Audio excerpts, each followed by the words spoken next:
Vamos prosseguir estas nossas conversas, Jesus, século XXI,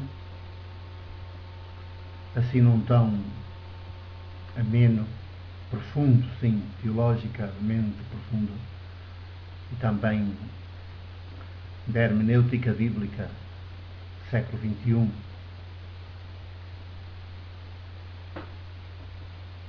Para que Jesus nos apareça em toda a sua originalidade, em toda a sua estatura humana, e constitua para nós o grande paradigma, a grande referência, a referência última na dimensão do humano.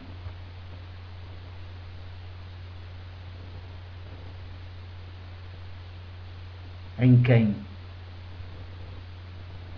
o que é possível conhecer de Deus invisível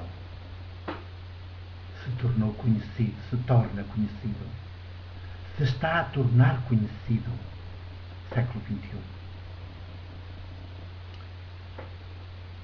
E apetece-me, depois de ter encerrado aquele ciclo de conversas em torno das chamadas bodas de Caná da Galileia, estava já a pensar em entrar de imediato,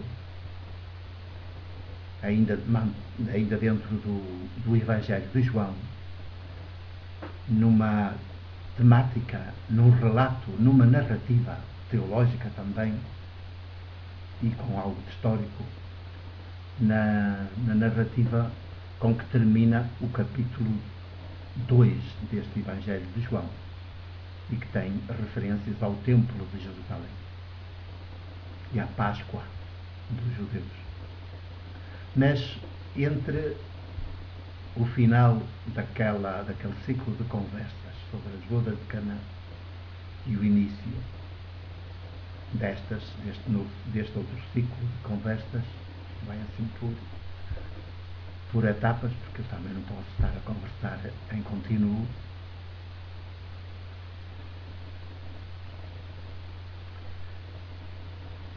Senti que deveria ainda manter-me por mais um tempo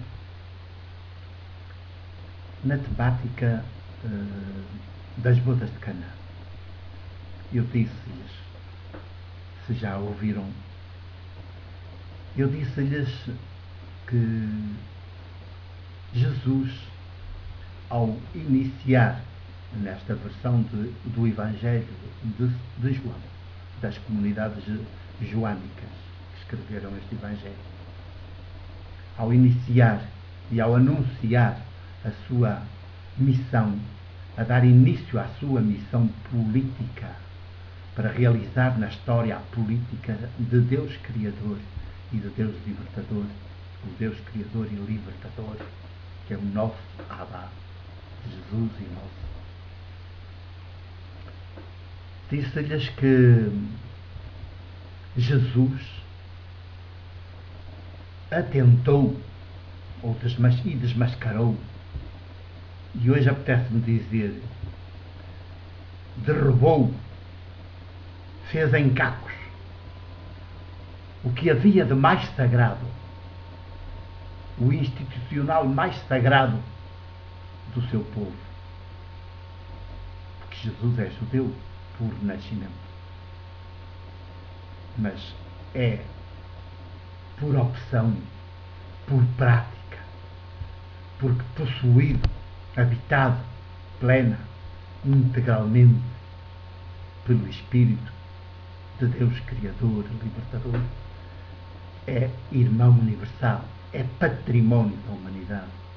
Em Jesus nós podemos ver toda a humanidade, todos os seres humanos, todos os povos. Podemos e devemos, porque Jesus é a humanidade, o humano, e todo o humano só o é plena e integralmente quanto mais for como Jesus, humano como Jesus. E será neste humano, como Jesus, que havemos de ser cada um de nós, que Deus Abba, Criador, Libertador, Criador de filhos muito amados, se revê. Como se revê em Jesus, se começou por rever historicamente em Jesus no século I, e se revê continuamente. O que ele diz de Jesus: és o meu filho muito amado, quer dizer de cada um de nós, seres humanos. E então acho que deveremos manter-nos ainda por mais um tempo a refletir, a conversar, a aprofundar